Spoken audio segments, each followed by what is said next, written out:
Hi, everyone, and welcome back to another episode of Black Excellence in Healthcare, White Coats and Real Talk podcast, the podcast where we dive deep into the journeys, challenges, triumphs, successes of our Black healthcare professionals. And tonight we have a special guest, but I'm going to let her introduce herself to you all. Hi, everybody. First of all, thank you so much for having me. Platforms like this and conversations like this are so essential in what we do every day. And I am Shantrice Winston. First and foremost, I am a child of God. I'm a nurse, leader, wife, mom, and now owner and CEO of my own consulting firm.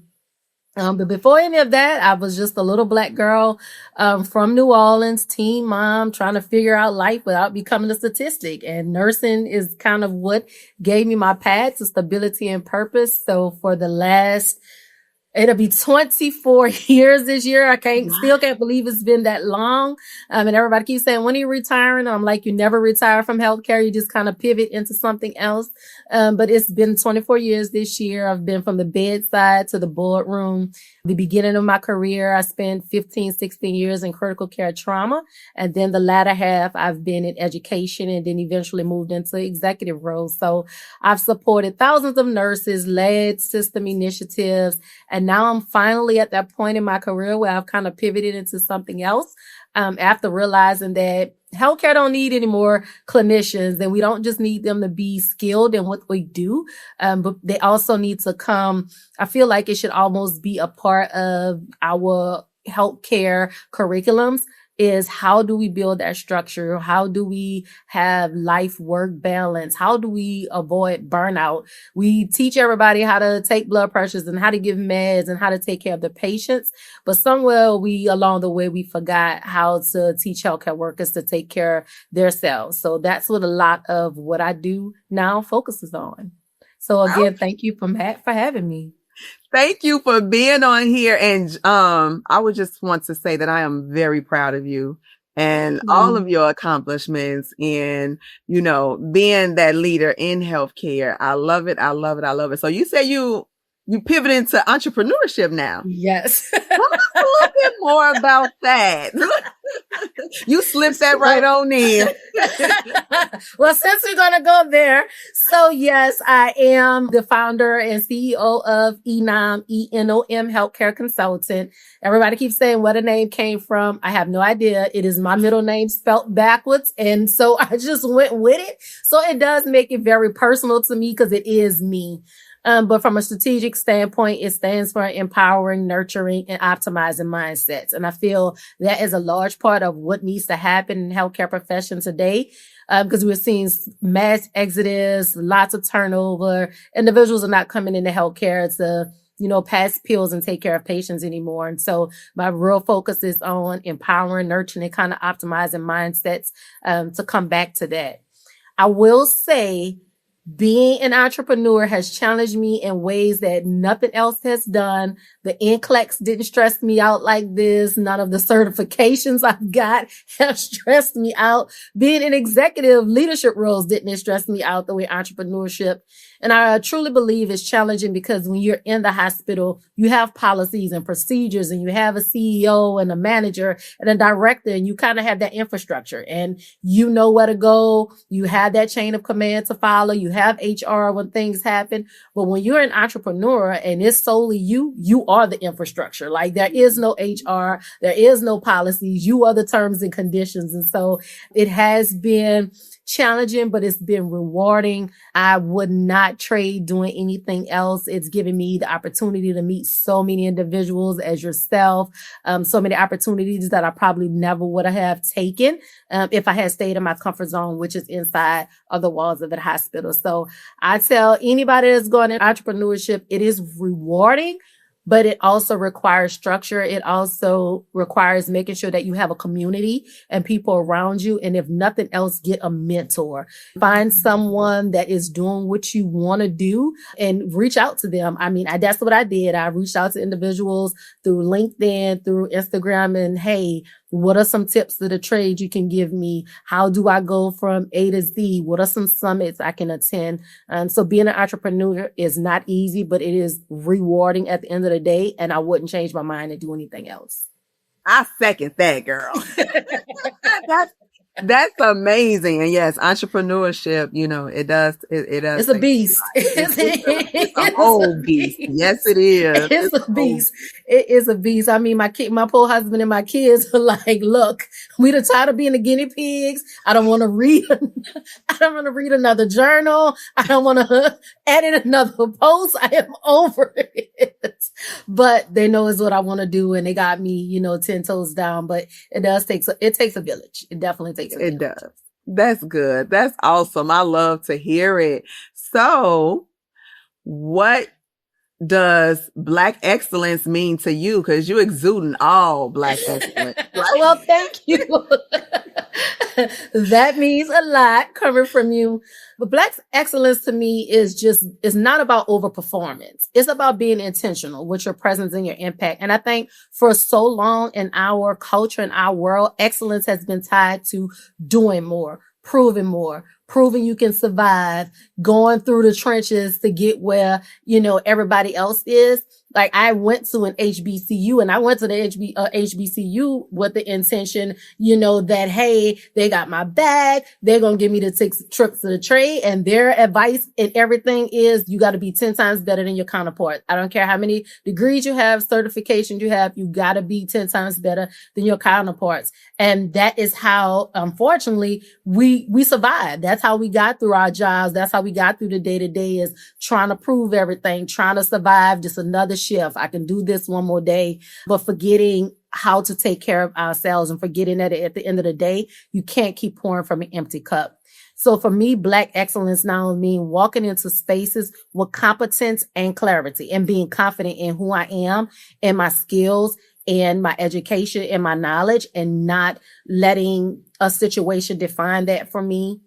Leading without abandoning myself, making sure that I truly have life-work balance, that I truly am okay with setting boundaries and being able to say no, and being able to say when I need to just take a break and I need to turn it all off, and building so that the next generation does not have to struggle and go through the things that we go through. Like, my daughter, my 23-year-old, that's my everyday reminder of why I'm doing this, why I grind, why entrepreneurship is so important for me. Because I want to make sure that I'm not just leaving legacy for her, but I'm leaving legacy for whatever she creates, whatever my son creates. So for me, that's what Black excellence is about now. It's not about overperforming. It's not about proving, because excellence should not be tied to the word exhaustion, but it's about alignment and clarity for me. I love that. I absolutely love that. What the kids do, that's what they do now. I mean, I love that. And I love that, how you said that, confidence and clarity. Yes. Yeah. I mean, you own it. Own who you are. Like, we shouldn't have to, shouldn't have to second guess. I know I've worked for 24 years to get to where I am. I know my certifications, I know the study, and I know the time that I've put in. And so I let that exude off of me. And that's what first impressions are. So when I walk out of a room, then I know that something I said or that my presence was still left in that room, if that makes sense. Yes, that makes perfect sense. And I'm pretty sure your presence, your smell, and all that was left in that room. Hold on now. Wait a minute. Gave them something to remember. That smell of confidence, that smell of success, that smell of being competent. They say you only as, and I used to hear this all the time, you're only as old as you feel. You're only as confident as you feel, as you exude. I've been in a room with people that you can tell that they have 900 letters behind their name, but you can't hold a conversation with them because they're great at books, but they're not great at implementing and applying any of the things that they have learned. And so when you walk in a room, I always walk in with first impressions are lasting, because I never know if I'm going to meet any of those people in the room again. But when I leave that room, I want them to be able to remember me. Absolutely. Absolutely. I hope y'all listening to that, because she dropping We dropping some knowledge. I'm sure y'all. I'm sure y'all got to tune in on that. Take some heed of that. That's some good gems right there. She dropping for y'all. Mm-hmm. I'm trying. So, do you wear a white coat? Yes, I do. Yes, I do. I wear a white coat when I am, I'm so excited. In a few weeks, I am doing, for the Louisiana State Nurses Association, I'm presenting for their conference, but I wear a white coat then. I wear, thank you.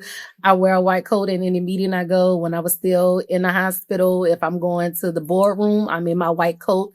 The only time there are sometimes I wouldn't wear it is depending on the patient situation. So if they felt more comfortable with me not being in a white coat, then I would take my white coat off. But other than that, I'm in it because I earned it. It represents that loyalty. It represents that safety net for some patients. I know there's some patients, they don't believe anything you say unless you got on a white coat. So,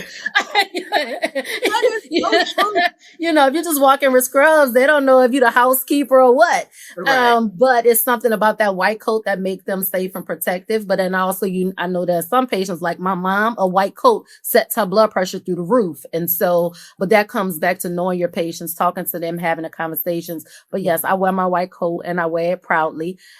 Matter of fact, this one is my secondary one because my husband just brought a brand new one that has the business logo and all of that stuff. So I'm waiting for it to come in because he's like, you are not doing a podcast with somebody else's company on your chest. So,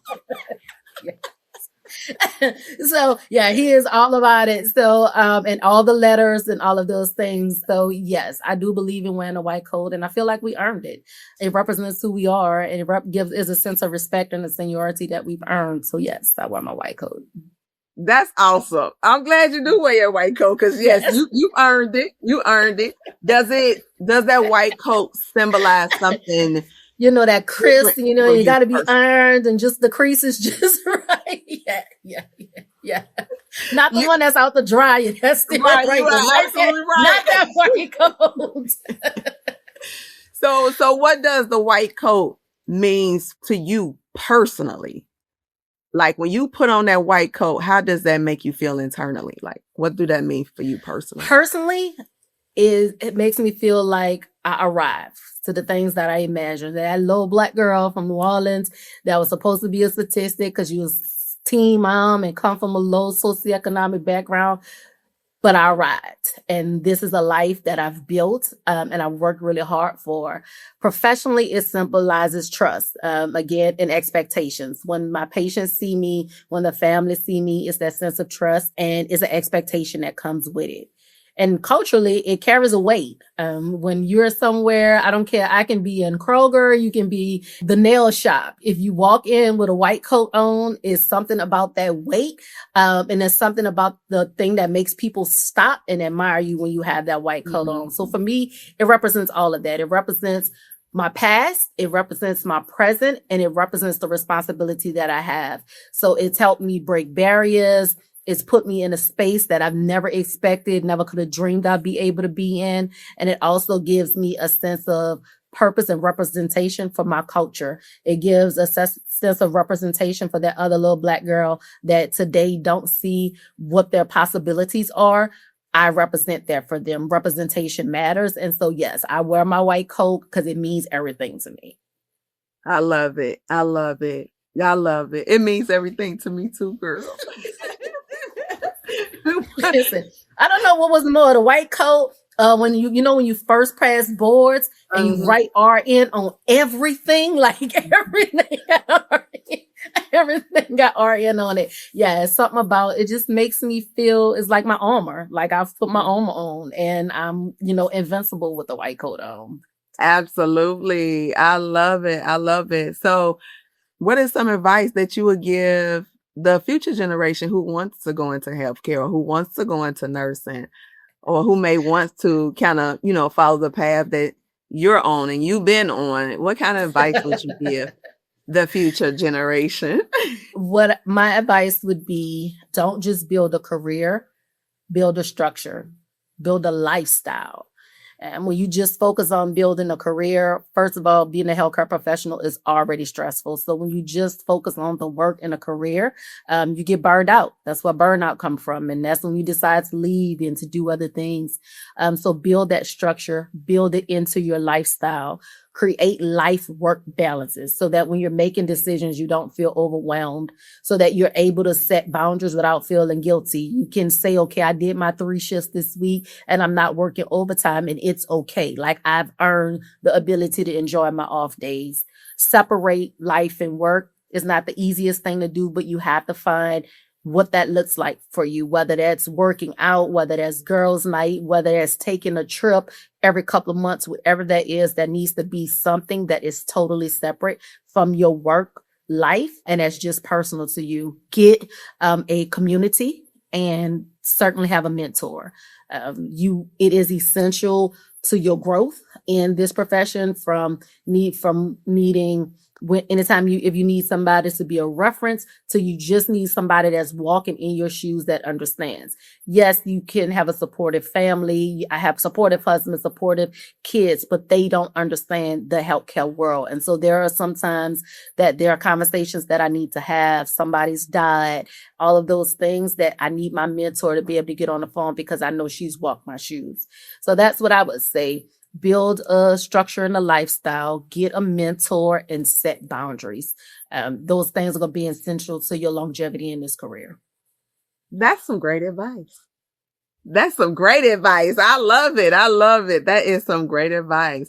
So I do a segment for every guest that I have on the show. And this is where we kind of get in your business a little bit, just learn a little bit more about you. It's called White Coat Confessions. So I want you to share either a personal or professional truth or a lesson learned or something, or like a surprising moment or like an untold story that has shaped you into the woman that you are today. Something that nobody really knows. Maybe people really, really close to you, but something that you want to share with the audience, because sometimes when people, the feedback I get from people who be watching, the podcast is like, I don't know if they think us healthcare professionals is not human or something, or like we don't go through things, or, we don't experience challenges and stuff. Like, no, life be like through it. And we go through it. So yeah. So if, you have something that you won't mind sharing, I'm sure it'll resonate with someone that's listening. Sure. So today you see this woman that is in this white coat and smiling with these pretty white teeth and laughing. But November 14th of 2024, I woke up that morning and I was like, I hate everything about who I am today. And I hate my job. I was in a very non-psychological safe environment, lots of things going on. And I dealt with it for a year. I did all of the things, all healthcare world, the complaints, the meeting with HRs, all of that, no resolve. And I just woke up that morning and I said, enough is enough. And so I went to work that morning. I met with HR. By 2 p.m. that afternoon, I went on FMLA. And I have not been back to a job since. And today is April 7th of 2026. Wasn't the easiest decision because I was very comfortable in my executive role and my 6-figure plus lifestyle and all of that. But emotionally, I was broken. I was so fragmented. I had gained so much weight. I was mentally, physically, emotionally exhausted, blood pressure through the roof, all of these things.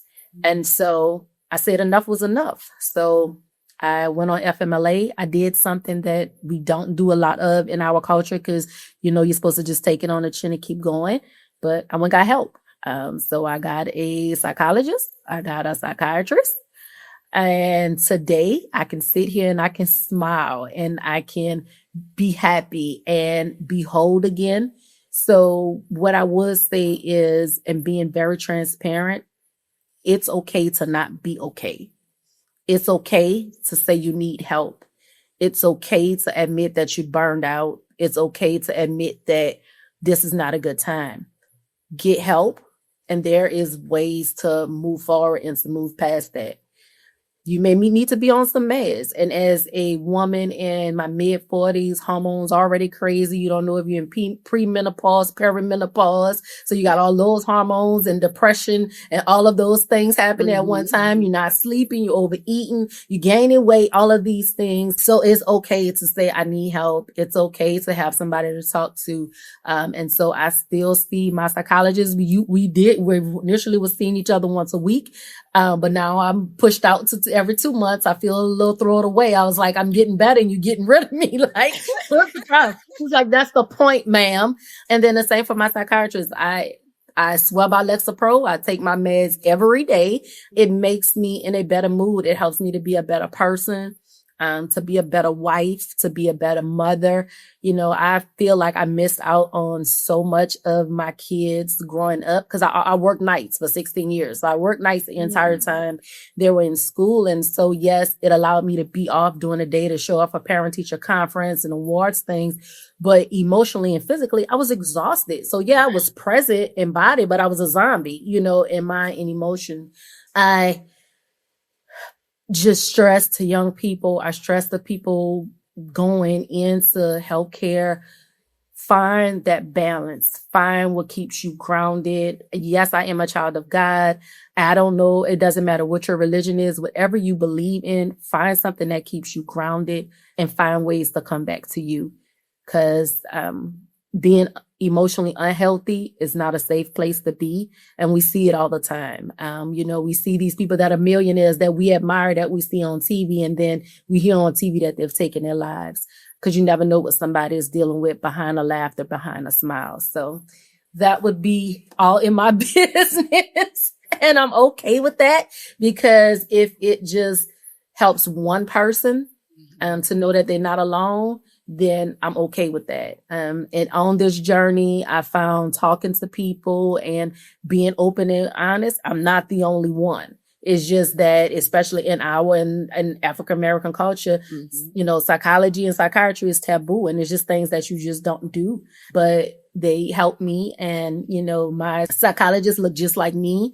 And so they have their days when I'm a patient, and they also have the days when I'm a sister girlfriend, and it's like, all right, ma'am, get it together. You've had your week, get your mind right. So I get that fine balance. Like, they allow me to be in it, but they also give me a swift kick when I need to get it out of it. And so, you know, I attribute a lot of what I do to them. My very first journals, I personally autographed and wrote little notes into both of them, just to thank them, because without them, there wouldn't be what you see sitting right here in front of you today. So that would be all in my business. I thank you for letting us be all in your business. I'm sure, look, I think that's going to resonate with more than one person.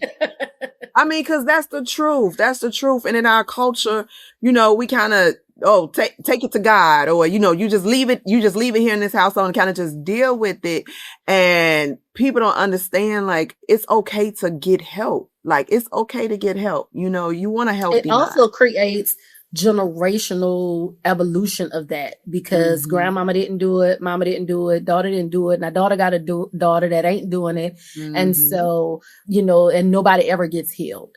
And so now you have a whole family of women that's broken because nobody ever get healed. And I think the best part of this journey is my daughter's been on a journey with me too, because when I was transparent to say, hey, mama, you know, this is where I'm at, then she was okay to say, you know what, mama, I think I need to talk to somebody too. And so she is my reminder for everything, that me being transparent enough to say that I'm going through it. My daughter is not 40-something years old waiting until she gets to that point. She's able to have somebody to talk to today, to be able to help for those things and situations that I can.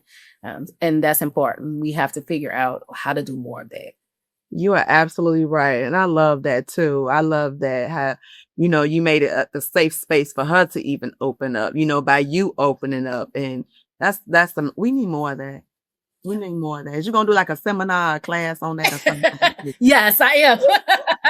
I mean, Yes, I am. I've already put lots of, I got 4 journals out right now, 2 of them on Amazon. So let's backtrack. Let's go through all these 4 journals you got and where people can get them from. Okay.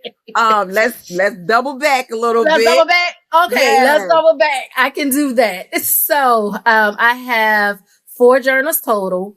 Lead in Peace, Not Pieces, and Becoming Whole, a 31-day reset. Both of those are on Amazon.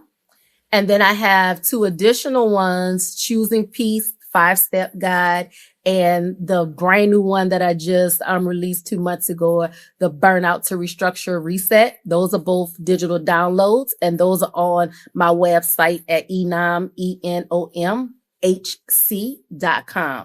And the other 2, if you're I know people have their preferences. So if you're a person that says, Shantrice, I don't want to wait on Amazon, the other 2 journals are available for digital download as well. So you can get them today if you want to and start your journey. I also do a coaching session. It's called ENOM Pathways, Career, Leadership, and Life. So you get 90 minutes of me. Me and you get together. We powwow. We use AI.